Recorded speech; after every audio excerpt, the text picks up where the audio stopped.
Welcome to Dermatologist Talks, Science of Beauty. On this season of this podcast, where we delve into the intricate connections between beauty, our mind, society, and personal well-being.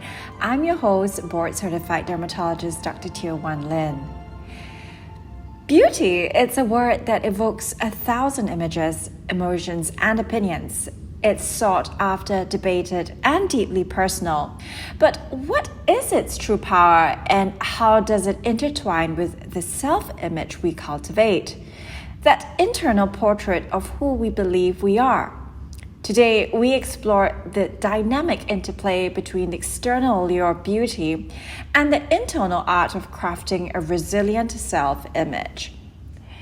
Let's start by unpacking these two colossal concepts. Beauty, in its most common understanding, is more often referring to the physical attractiveness of a person, place, or thing. But it's also so much more complex than that. Well, there are some theories about evolutionary preferences for symmetry or certain features indicating health. What's considered beautiful is largely subjective and heavily influenced by culture, time period, and personal taste. Beyond the physical, there is also beauty in kindness, in intellect, in resilience, in art, and in nature. And for our discussion today, we'll focus primarily on perceived physical beauty and its societal weight. Now, what about self-image? This is the mental picture you have of yourself, your appearance, your abilities, your strengths, and your weaknesses, as well as your overall worth. It's not necessarily rooted in reality, it's your perception. This internal portrait is painted over time through your life experiences, the feedback you receive from others, societal messages you absorb, and your very own internal dialogue. It's a fundamental part of your identity.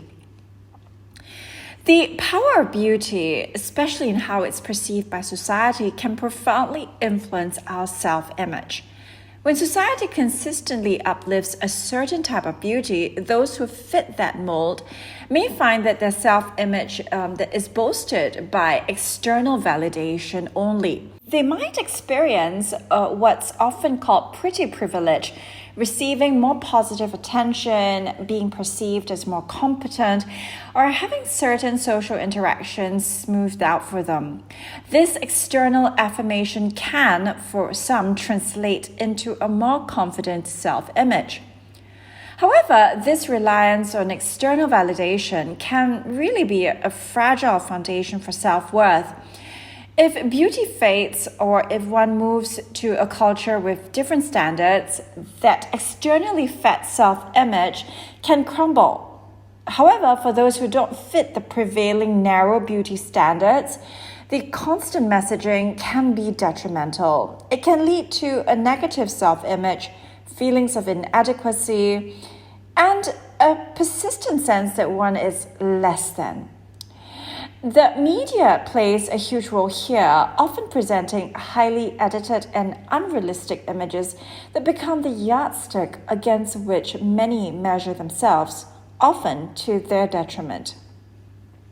The true power of beauty, then, isn't just in possessing it according to societal norms, but in understanding its influence.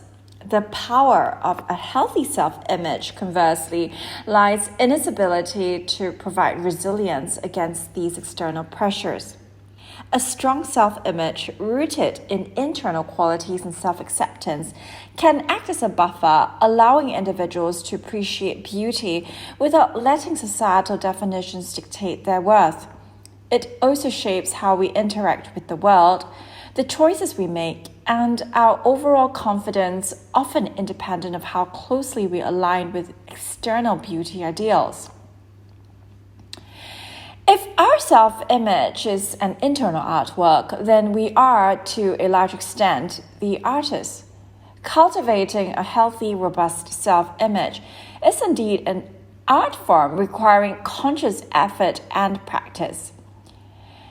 A key step is first recognizing what I like to call the distorted mirrors. This means developing media literacy, understanding that what we see in advertisements, movies, and much of social media is often a curated, filtered, and sometimes digitally altered reality. It's about learning to question these images rather than internalizing them as absolute truths. Equally important is challenging our own negative self-talk.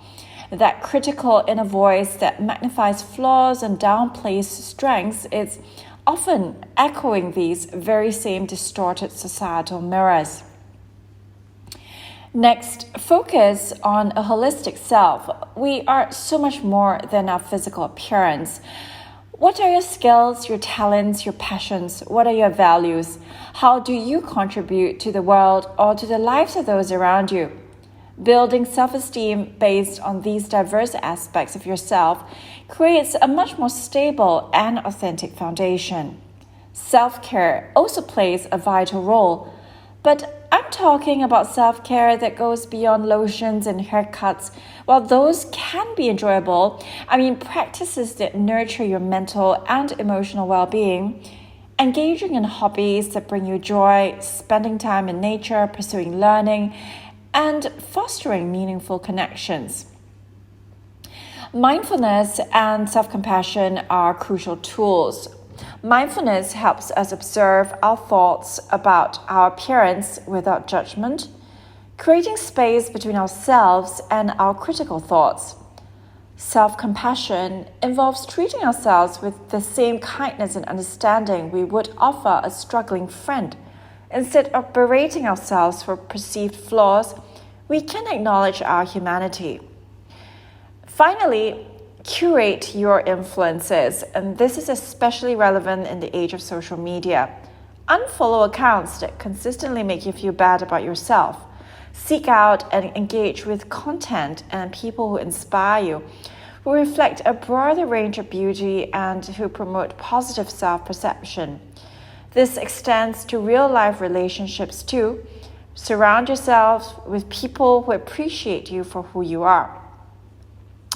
So, how can we actively engage in this art of self-image cultivation, is what I like to call it, especially in a world that's so focused on external beauty? One simple practice is affirmations, but used correctly. So, instead of generic statements, try creating affirmations that resonate with your personal journey and focus on your own efforts and intrinsic qualities rather than external qualities.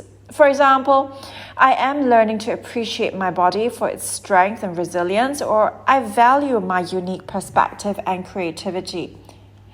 Take time to identify your unique strengths and forms of beauty. Maybe it's your infectious laugh, your ability to listen empathetically, your artistic talent, or your dedication to a cause. Write them down, acknowledge them. Journaling can also be a powerful tool.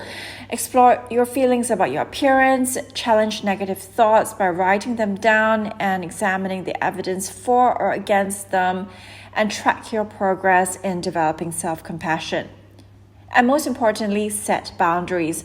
This could mean limiting your exposure to certain media, distancing yourself from people who constantly criticize or undermine your self-worth, or simply refusing to engage in fact talk or comparative discussions about appearance. Looking forward, the goal isn't to dismiss beauty or to pretend it doesn't have power.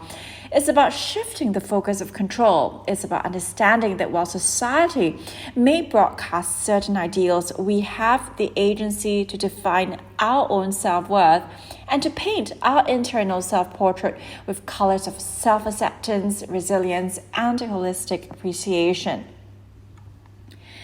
The power of beauty in society is undeniable, shaping perceptions and interactions in countless ways.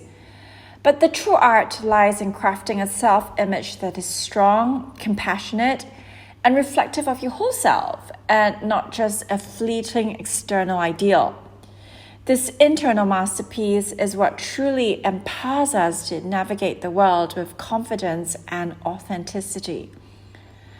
How do you navigate the power of beauty in relation to your own self-image? Share your thoughts with me on my social media platforms on TikTok and Instagram. And thank you for joining me on today's podcast episode. Until the next time, continue to paint your canvas with kindness.